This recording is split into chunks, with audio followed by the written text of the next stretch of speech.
Chapter This 1. place is great, isn't it? The coffee shop on perfect. Mercer Street was I the love the kind of rain. place that didn't try. And the company. No exposed Especially brick the that had been company. deliberately Let's exposed. do this again. No Edison bulbs hung by a designer who charged $600 an hour. No chalkboard menu written in a font that took 3 attempts to read. Just a counter, 6 tables, a machine that made coffee the way coffee should be made, hot, strong, without ceremony. And a woman named Agnes who had been running it for 31 years and who held opinions about oat milk that she would share with anyone who asked and many who didn't. It was the kind of place that Nathan Cole had stopped noticing years ago. He had grown up in neighborhoods where people talked about coffee shops the way they talked about restaurants, in terms of experience, atmosphere, price per unit of status. He ran a company with 400 employees, a corner office on the 38th floor of a building he partly owned, and a calendar that other people managed because his own calendar had become a document too complex for one person to navigate alone.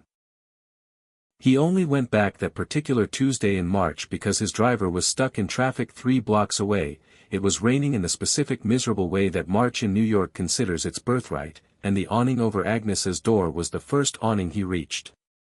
He pushed the door open. The bell above it made a small, unhurried sound. He was looking at his phone when he walked into her. Not a dramatic collision, not the kind that scatters papers and produces meet-cute chaos.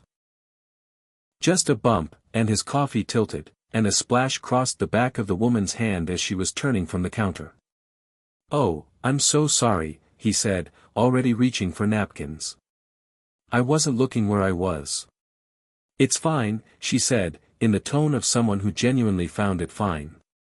She pressed a napkin to her hand. "It happens." He looked up.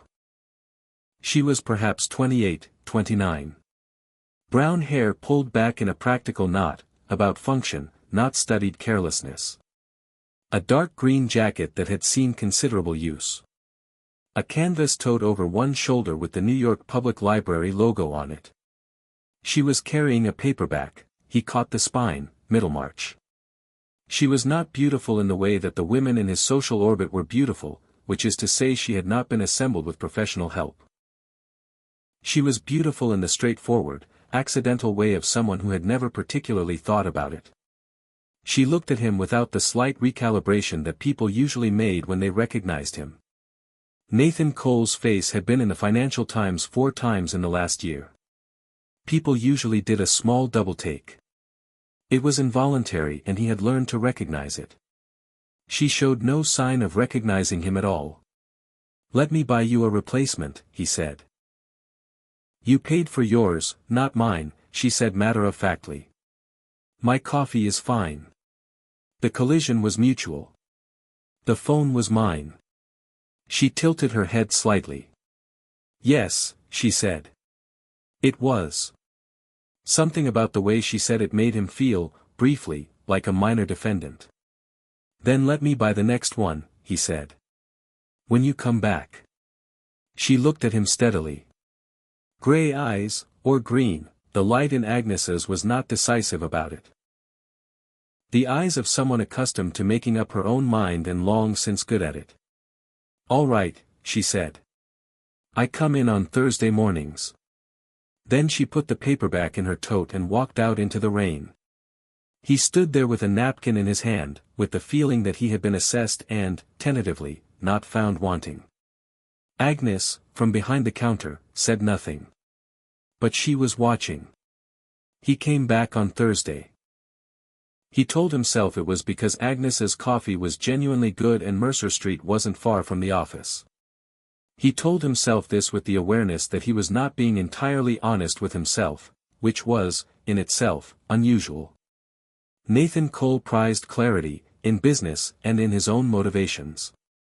She was already there when he arrived. At the table by the window, Middlemarch open, half a cup of coffee beside it, a small notebook in which she was writing. Real writing, pen moving continuously. He ordered 2 coffees, brought them to the table, set one beside her notebook. She looked up. "You came," she said. Not surprised. Acknowledging. "I said I would." "So did I." She wrapped both hands around the cup. Thank you. He sat down. I'm Nathan, he said. Sophie, she said. No last name. He noticed this without remarking on it. Some people were private. What are you writing? He said, nodding at the notebook. Notes. A long-term project. The look was clear, that's as much as you're getting on that. What do you do? He asked instead. I work in art. Acquisition and curation, mostly. For a private foundation. She looked at him. You. Business, he said. Which was technically true. What kind? Technology and real estate. I run a company. Small or large, she said, with the tone of someone to whom the answer would affect nothing. Large, he said honestly. She nodded, as though this confirmed something already guessed. Do you like it? He opened his mouth to say yes, of course, the answer he had been giving for 15 years. Then something about the way she asked it, plainly, without the performance that attended the question in his usual circles, made him actually consider it. Most of the time, he said. Some parts I've been doing long enough that I'm not sure if I like them or if I've just gotten very good at them. She looked at him with something that might have been surprise, quickly recalibrated. That's an honest answer. You asked an honest question. The corner of her mouth moved. Not quite a smile. The indication of one. They talked for 40 minutes. He was 20 minutes late to a meeting he had not been late to in 2 years, and he rescheduled it from his car without feeling guilty, which was also unusual. Chapter 2. They met at Agnes's every Thursday for 6 weeks. He learned, she had grown up in Europe, though she was deliberately imprecise about where. She spoke French fluently and what he eventually recognized as Portuguese. She had opinions about contemporary art that were specific and unpretentious. She liked things because she liked them, not because they were important to like. She read constantly, across a range that quietly startled him. Middlemarch to a dense monograph on Byzantine architecture to a French crime novel to a biography of Nikola Tesla. She laughed at things that were actually funny, not things that were supposed to be funny. She never looked at her phone when they were talking. He learned nothing about her last name, her family, her finances, or exactly where she lived. He tried, twice, with the light touch of professional indirection, asking where she'd grown up, expecting a country. Asking where her foundation was based, expecting a city. Both times she answered the edge of the question without its center, neatly, and moved the conversation somewhere else. He found this, against his own expectations, more interesting than informative backgrounds usually were. In his world, people were their backgrounds. The school, the company, the family name. The CV was the person. He had shaken hands with people whose full financial profile he knew before he knew their first name. Sophie was just Sophie. It was, he realized one Thursday afternoon walking back to the office, slightly intoxicating. He asked her to dinner on the 7th Thursday. He chose the restaurant carefully, not one of the places where he was known, where the maitre d' would use his name and the whole apparatus of his life would roll in around them like stage machinery. A small Italian place in the West Village, genuinely good, genuinely quiet, where his reservation name meant nothing to anyone. She arrived on time. Dark dress, simple. Hair down for the first time. No jewelry except small earrings. She looked like someone who had dressed for dinner without any further agenda, which was rarer than it should have been. She looked around the restaurant, then at him. Good choice, she said. How do you know? You've never been. The menu's on a blackboard. Places that change the menu don't need to print it. She sat down. It means the food is the point. Dinner was 2 hours. The conversation moved through subjects the way good conversation does, not by agenda but by current, one thing pulling toward the next. Art, cities, the particular loneliness of traveling constantly, the strange way that competence could become a kind of isolation. He found himself saying things he hadn't articulated before, not because they were secret, but because he hadn't met anyone in a long time who made articulation feel worthwhile. She told him about a painting she'd acquired for the foundation, careful not to name it, that had been misattributed for 60 years, and how she'd found the original provenance documentation in a municipal archive in a small city in Belgium. She told it with the contained delight of someone recounting the best day of a very good year. "You love it," he said. "Your work." "I do. Simply. I fought for it. There were people who thought I should do something else. That the foundation work wasn't serious. A small pause, weight in it. That it wasn't what I was for. What you were for." She looked at her wine glass. "Some people have expectations placed on them. By circumstance. By family. I decided, at a certain point, that I was more interested in what I wanted to do than in what had been lined up for me. How did the people with expectations feel about that? Some of them came around. The corner of her mouth. Some are still coming." He walked her to the corner of her street. She stopped him politely but firmly at the corner, and they stood in the cool March air and said goodnight with the careful courtesy of two people being careful with something. "Thursday," he said. "Thursday," she agreed. She walked away. He took out his phone, typed her name, Sophie, into the search bar, and stared at it. Then put the phone in his pocket and got a cab. Some instinct told him that looking her up would change something. That the information, whatever it was, would crowd out the actual person. He left Sophie as Sophie. For now. Chapter 3. By April they were seeing each other twice a week. Thursday coffee remained, but now there was also, unpredictably, different each time, a gallery, a film, a walk through a part of the city one of them knew and the other didn't. She took him to a small museum in Brooklyn dedicated to the history of commercial illustration, and watched him discover that he found it fascinating in the unself-conscious way of someone who hadn't known they were interested in a thing. "You have good instincts," she said. "About what?" "About what deserves attention. Most people need to be told what's important before they can see it. You just look." He thought about the number of times in his life he had taken people to places he thought they would find impressive, rather than places he found interesting. The arithmetic was uncomfortable. "I've been doing it wrong," he said. "Doing what wrong?" "The whole," he gestured at the universe of social performance. "I've been optimizing for impression. And now? And now I'm in an illustration museum in Brooklyn because you find it interesting. And it turns out that's better." She was quiet for a moment. "Yes," she said. "It usually is." He told his assistant Clara in early April that he was seeing someone. Clara had been his assistant for 7 years, efficient to the point of supernatural competence, with the professional discretion of a Swiss bank. She had also, on the topic of Nathan Cole's personal life, the carefully neutral expression of someone who had watched him date a series of spectacular, glossy, ultimately hollow people and had never once been asked her opinion. "Her name is Sophie," Nathan said. "She works in art." Clara typed something. "Last name?" "I don't know." Clara stopped typing. "You've been seeing someone and you don't know her last name?"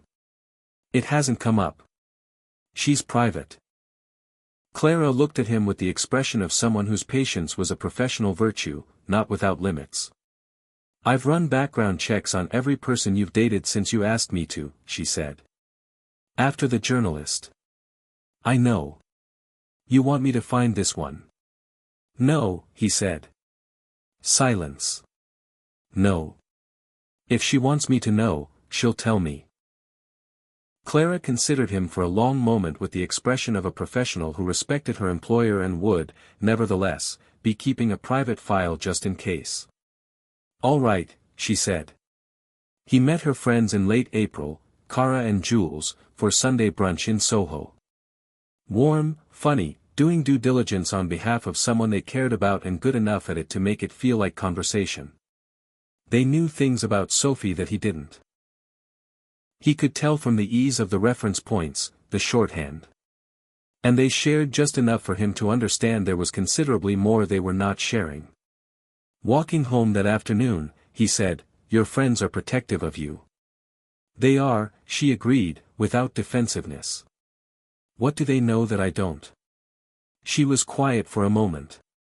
A pigeon landed 3 feet away with complete indifference to the conversation.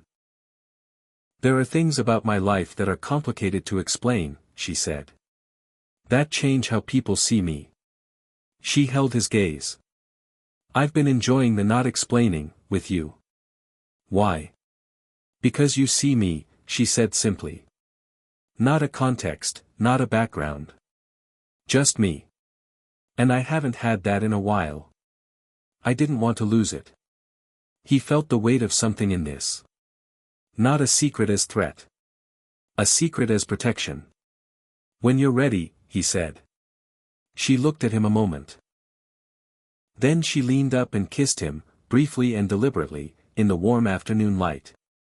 "Thursday," she said, and walked away.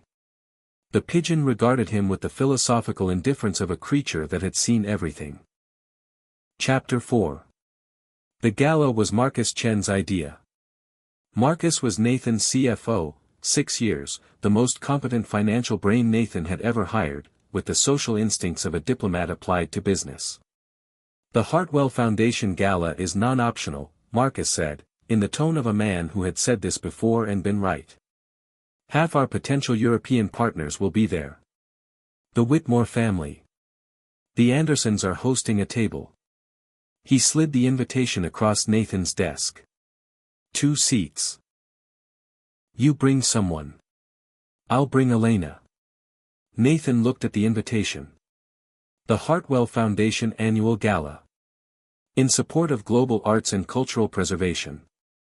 He looked at the name of the foundation. He looked at it again. He thought about Sophie, who worked in art acquisition and curation for a private foundation, who traveled constantly, who had studied art history, who had fought to do work that was considered not serious by people who had expectations of her. The Hartwell Foundation was not a small private foundation. It was one of the most prominent arts endowments in the world, a collection valued in the billions, operations in 12 countries, a reputation that preceded it into every room where culture, money, and power overlapped. He took out his phone. He searched, Hartwell Foundation leadership. The foundation was chaired by the Hartwell family. He found the formal board photograph on the website.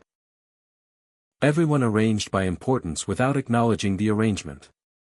He enlarged it. Seated at the center, with the composed authority of someone accustomed to that seat, a young woman with brown hair, gray-green eyes, a dark jacket, and the slight almost smile of someone trained not to give too much away in official photographs. Beneath the photograph, Sophie Hartwell, Chair, Hartwell Foundation. Nathan put his phone face down on his desk. He sat very still. The Hartwell family was not famous the way celebrities were famous. They were famous the way old money was famous, not by faces but by name, which appeared on buildings and endowment funds and cultural institutions across 3 continents. Swiss in origin, that explained the imprecision when he'd asked where she'd grown up.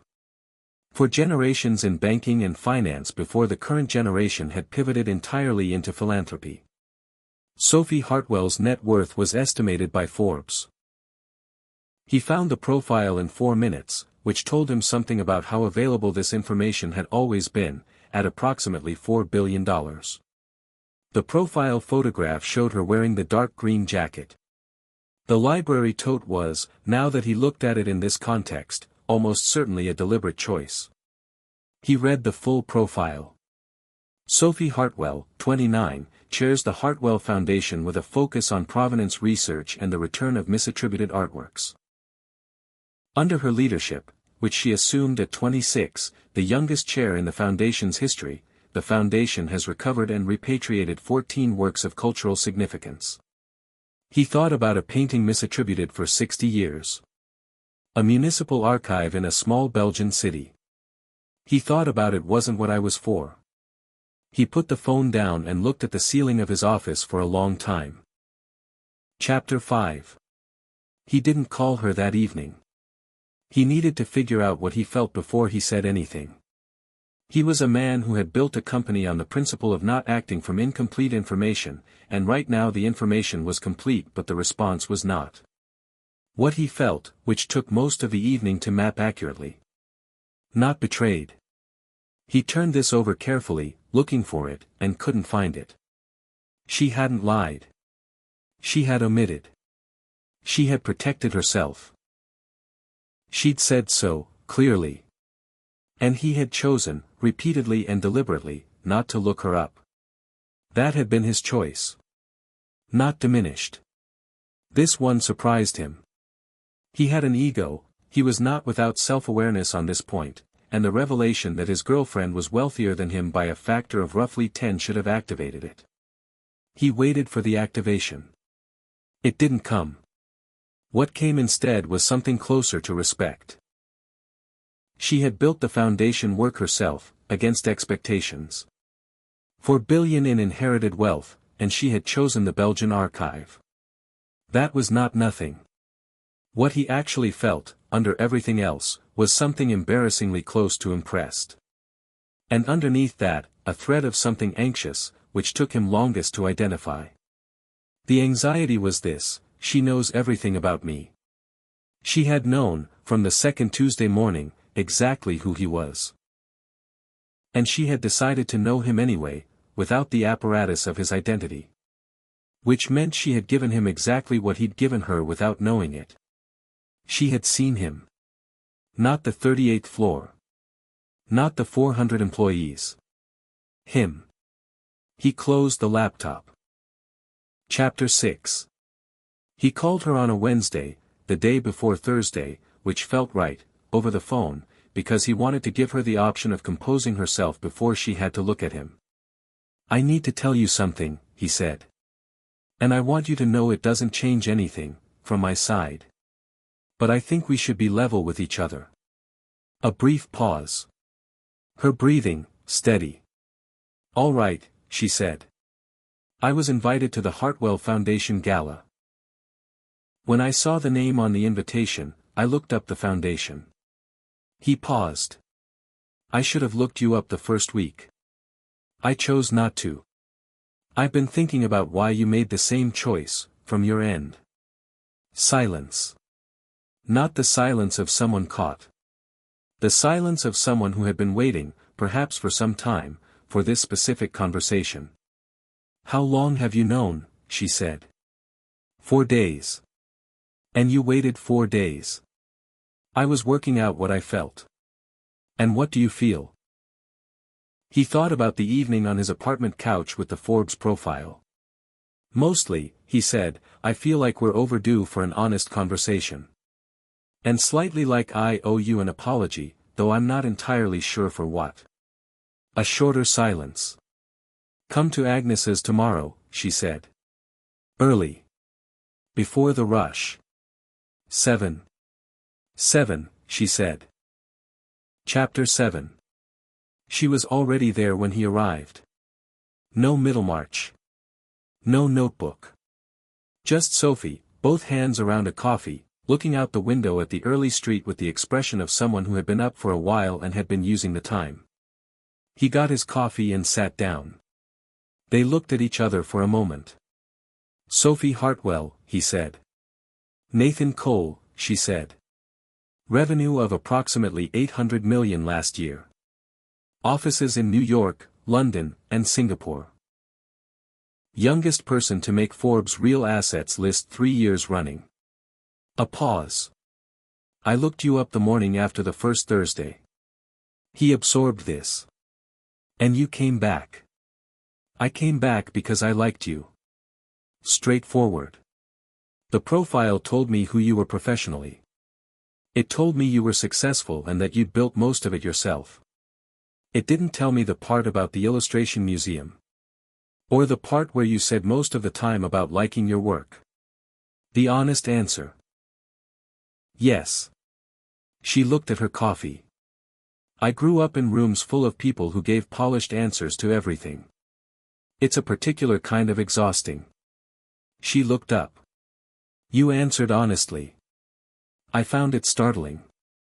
I wanted to see if it would last. Did it? It's been 2 months, she said. Yes. He was quiet for a moment. When were you going to tell me? She thought about it. I was trying to find the moment, she said. When enough had been built between us that the information wouldn't flatten it. She met his eyes. The name changes things. For most people, it changes everything. They start seeing the name instead of the person. A beat. You did exactly what I do. You chose not to look. You wanted to see the person first. I didn't know that's what I was doing. I think you did, she said gently. In the same way I knew, from your profile, that there was more to you than $800 million. He was quiet. Who are the people with expectations, he said. The ones who thought the foundation work wasn't serious. She looked at the window. My father, she said. Mostly. He built the banking side of the family for 40 years. He expected me to go into finance. Or to marry someone in finance and treat the philanthropic work as a hobby. A respectable side interest. A beat. I told him, at 24, that I was going to run the foundation properly. As a real organization. How did he take it? He told me I was throwing away my potential. The corner of her mouth, not a smile, something older. It took him 4 years to understand that I wasn't throwing anything away. I was directing it somewhere he hadn't planned. And now? He flew to Brussels for the press conference when we repatriated the Belgian painting. She almost smiled. He stood in the back and didn't say anything. But he came. Nathan was quiet for a moment. I owe you an apology, he said. She looked at him. For what? For not asking you to trust me. I let it be comfortable, the not knowing, without acknowledging that you were carrying the weight of the concealment. He paused. That wasn't fair to you. She looked at him steadily. That, she said, is not the reaction I expected. What did you expect? Wounded ego. Possibly a speech about honesty. Maybe some of that particular male injured dignity that comes from discovering a woman has more. She stopped. Reconsidered. Actually. I didn't expect that from you. What do you want now, he said. She looked at him. The morning light through Agnes's window, honest and unhurried, making everything look like what it was. I want to go to the Hartwell Gala with you, she said. Properly. No more separate corners. She paused. I want you to come to the foundation. I want to show you the provenance lab. I want you to know all of it. She held his gaze.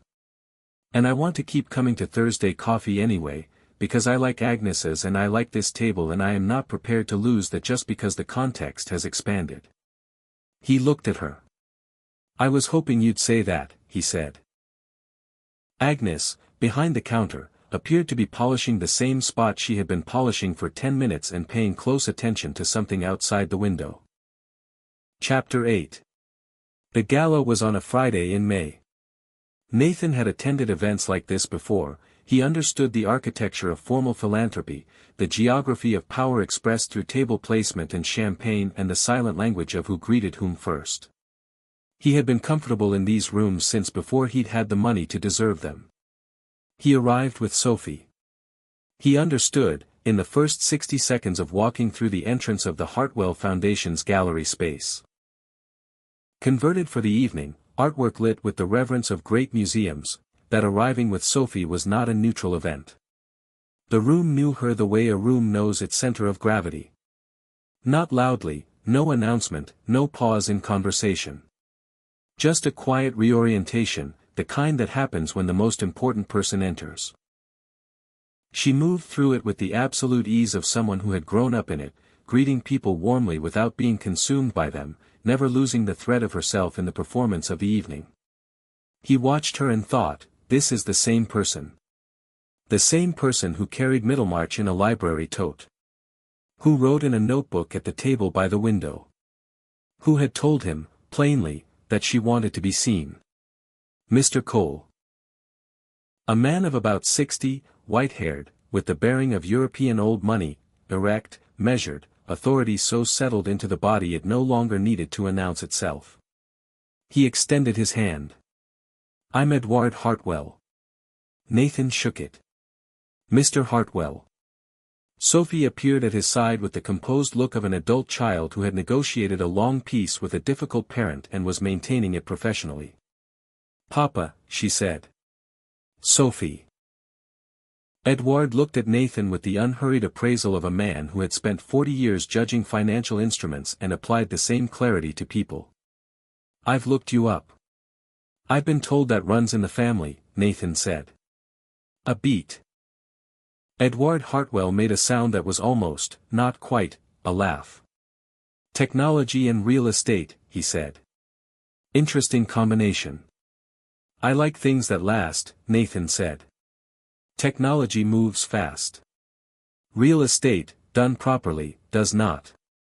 Another appraisal. Slightly warmer. "Sophie tells me you don't need to be told what deserves attention," Edward said. "That you simply look." Nathan turned to Sophie. She met his eyes with the composed almost smile and the faintest trace of something that might, in different light, be called caught. "She said that to you?" Nathan said. "She said it to her friend Kara. Kara told me." A pause. "We have a complicated family communication system." "Papa," Sophie said, with the tone of a closing statement. Edward looked at his daughter, a long look, carrying years of history and the archaeology of a complicated relationship finding its settled ground. Then he looked at Nathan.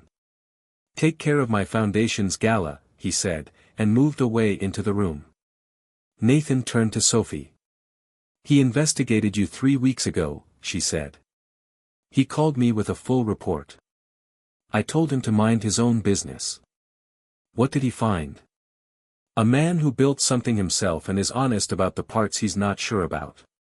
She looked at him. "He respects that more than he can easily say." "You sound very certain." "I've been studying him for 29 years, she said.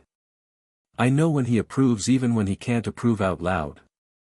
Nathan looked around the room, the artwork, the light, the weight and reach of the life she had built inside this world and also alongside it. "It's a lot," he said honestly. "Yes," she said, equally honestly. "It is." She looked at him. "Is that a problem?" He thought about Thursday mornings. The Illustration Museum. The moment he'd said most of the time and she'd looked at him like he'd said something worth remembering. "No," he said. "It's just everything I didn't know about you yet. It's going to take time to learn." "We have time," she said. "You sound certain about that too." "I looked you up on a Wednesday morning in March," she said, "and decided to come back on Thursday. I've made worse decisions with less information." He found himself smiling, not the managed smile of professional social life, but the real one, the one that arrived before he could calibrate it. "Thursday," he said. "Thursday," she agreed. Chapter 9. It came out, of course. These things always do. A photograph at the gala, Sophie and Nathan, posted by someone's phone without malice, just the reflexive documentation that governed modern life. Within 48 hours it had been picked up by a society column, then a financial blog, then 2 international gossip sites whose relationship to accuracy was creative but whose reach was considerable. Sophie Hartwell and tech real estate CEO Nathan Cole, new couple alert. His phone was, for about a day and a half, a small chaos. Clara managed it with the efficiency of someone who had been waiting for exactly this moment and had prepared accordingly. 17 interview requests, she said. For financial media for the business angle, 12 society outlets for, she paused. The rest of it. One from a Swiss newspaper connected to her family. No comment on all of it, Nathan said. Already done. A beat. Also, your mother called. About the photograph? She said, and I'm quoting, she seems lovely. Also, $4 billion, Nathan. End quote. Nathan closed his eyes briefly. Tell her I'll call Sunday. Sophie took it with the practiced equanimity of someone photographed since childhood. It's not new, she said, at the following Thursday coffee. My family has been in the news my whole life. I learned to maintain a membrane between the public version and the actual life. She wrapped her hands around her cup. I was hoping to keep the membrane intact a little longer with you. But here we are. Does it bother you? Not the coverage itself. What bothers me is the way it flattens everything. She looked at the window. The articles describe me as an heiress. Which is technically accurate. But it makes me sound like a noun instead of a verb. A noun instead of a verb, he repeated. A thing that exists, rather than a person who does things. The Belgian archive is mentioned in one sentence in most of those pieces. After 4 paragraphs about my family's net worth. The Belgian archive is the best part, he said. She looked at him. Of all of it, he said. The archive is the best part. The painting misattributed for 60 years, and you found the documentation in a municipal building in Belgium because you went and asked the right person. He looked at her directly. That's the one I'd put in the headline. She was very still for a moment. I've never had anyone say that to me before, she said quietly. That the work is the most interesting thing about you? Yes. She looked down at her coffee. People see the money first. Always the money first. Even people who respect the work, they see the context of the inheritance and then the work. Like the work is a footnote. The money is a footnote to the work, he said. Anyone who can't see that hasn't been paying attention. A long, quiet moment in Agnes's. The morning light moving across the table. The coffee machine doing its work. The world outside going about its business. You came in here looking at your phone, she said finally. And spilled coffee on my hand. And you said it was fine. It was fine. The almost smile, but warmer now, more certain. It turned out to be fine. Chapter 10. The foundation of what they were building together was laid slowly, the way good things are laid, with attention, with willingness to be wrong and correct course, with the understanding that 2 people who are genuinely themselves require more space than 2 people performing versions. He met her team at the foundation. 6 researchers, 2 curators, a logistics director named Priya who treated the repatriation of cultural artifacts with the focused intensity of a general planning a campaign. He sat in on a provenance research meeting and said almost nothing for 2 hours and at the end felt he had understood something about meticulous, patient work that his own world, fast, leveraged, transactional, rarely required. You were very quiet, Sophie said afterward. I was learning, he said. It seemed rude to interrupt the learning with talking. She showed him the provenance laboratory, a climate-controlled room full of equipment he didn't recognize, staffed by people who discussed paper aging and ink composition with the absorption of those who had found exactly the right subject for their particular minds. He showed her, in return, a development project in Brooklyn he was halfway through. And acknowledged to her, with the honesty she had taught him to practice, that something in it felt like a calculation rather than a conviction. The market projections were good. The design was good. But it wasn't quite right. She walked through the construction site in a hard hat and asked questions he hadn't asked himself. About the community around the development. About what the neighborhood actually needed rather than what the market projected. Have you talked to people who live here? She said. We did community consultations. I mean actually talked. Sat down and asked what they want this block to be. He was quiet. She looked at him the way she'd looked at him the morning she'd said you were looking at your phone. Direct. Informative. Not unkind. No, he said. The Belgian archive took 3 weeks of me sitting in a reading room with a town archivist named Martin who had worked there 26 years and knew where everything was but hadn't been asked. She looked at the half-built building. I asked him. He found the documentation in 40 minutes. Some answers are already in the room. You just need to ask the right person. He went back.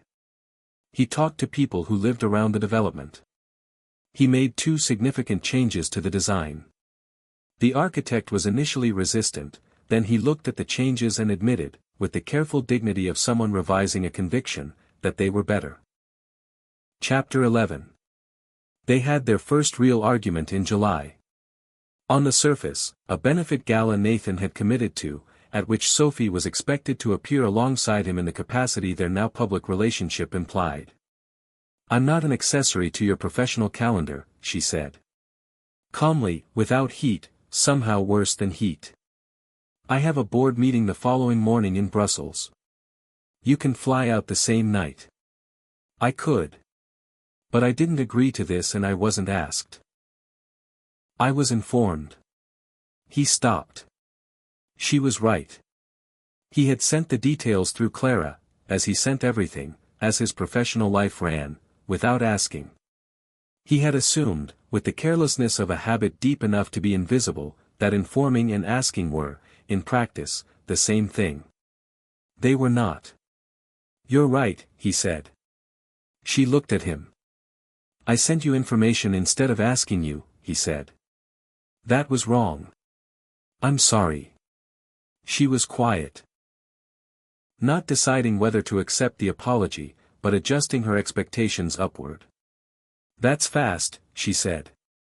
I know what I did wrong. He met her eyes. I've been running my life like a project plan for 15 years. People in my world receive action items, not invitations. He paused. You're not in my professional world. Different rules. Yes, she said. Different rules. She looked at him a moment longer. I'll come to the gala, she said, if you'd like me there and if we can make the timing work around Brussels. I'd like you there, he said. If Brussels works. It worked. Edward Hartwell called him in August. Not through Sophie. Directly, to his office number, which meant the man had done exactly the research Nathan would have done, and a certain continuity of approach apparently did run in that family. I'd like to have lunch, Edward said. They met at a private club in Midtown. Edward ordered without the menu. Nathan, noting this, did the same. You make her happy, Edward said, without preamble. I want you to know I've observed this carefully. I'm glad. She has been, a pause, a father organizing something difficult into available language. Difficult to know well, for the last several years. Since she took the chairmanship, she threw herself into the work and I think she used it as a wall. He looked at his water glass. Which I understand. I did the same thing when I was building the banking business. I wasn't a present father. She paid for that. He looked up. I'm telling you so you understand what you're dealing with. She's told me some of it, Nathan said. She trusts you. Said with the tone of a man for whom this was not a small thing. Sophie doesn't trust easily. It's taken me 4 years to rebuild something with her. He paused. Don't misuse it. I have no intention of misusing it. I know, Edward said. That's why we're having lunch. He picked up his fork. Tell me about the Brooklyn development. Sophie says you changed the design. Nathan looked at him. She told me about Martin the archivist, Edward said, with something that might, at a certain angle, be called a smile. The man who found the documentation in 40 minutes. I like people who are educable. I asked the people who live near the development what they needed, Nathan said. And then I changed 2 significant elements of the design. And the outcome? Better building. Better for the block, better for the community. And financially stronger because the community investment follows from the community participation. He paused. Sophie was right. Some answers are already in the room. Edward looked at him for a long moment. She's always been right, he said quietly. I was too invested in my own version of right to see it clearly, for too long. He raised his glass. Don't make that mistake. I'm trying not to, Nathan said. Good, said Edward Hartwell. That's all any of us can do. Agnes's coffee on Mercer Street had not changed.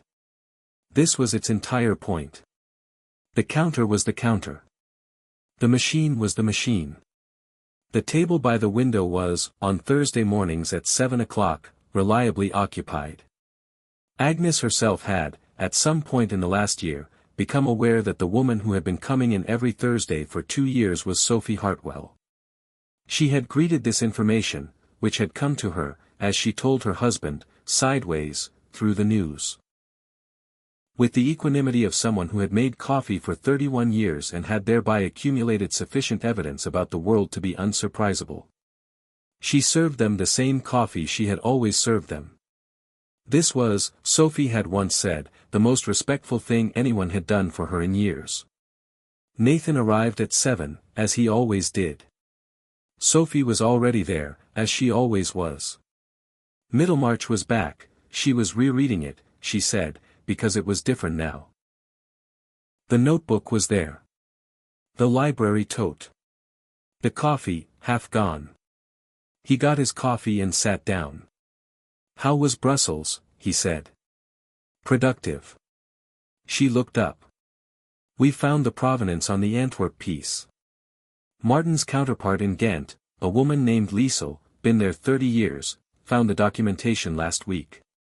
The contained delight, the specific joy of a found thing. It's been in the wrong catalogue for 80 years. We're repatriating it to the family in October. A pause. The granddaughter is 91. She remembers the original painting in her family's home. She's been asking about it for 40 years. He was quiet for a moment. The work is the most interesting thing about you, he said. She smiled, a full one, not the almost smile, not the composed near smile of official photographs. The real one. I know you mean that, she said. I always mean it. I know. She picked up her coffee. That's the part. What part? She looked at him across the small table in Agnes's coffee on Mercer Street, the morning light doing its honest, unhurried work through the window. The part that makes all of it.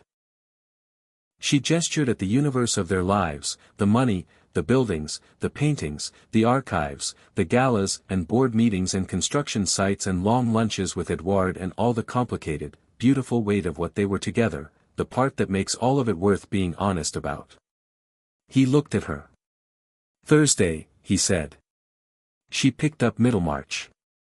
Thursday, she said. Outside on Mercer Street, the city went on being the city. Inside Agnes's, the machine did what it always did. The light moved across the table. The coffee was good. Nothing, and everything, had changed.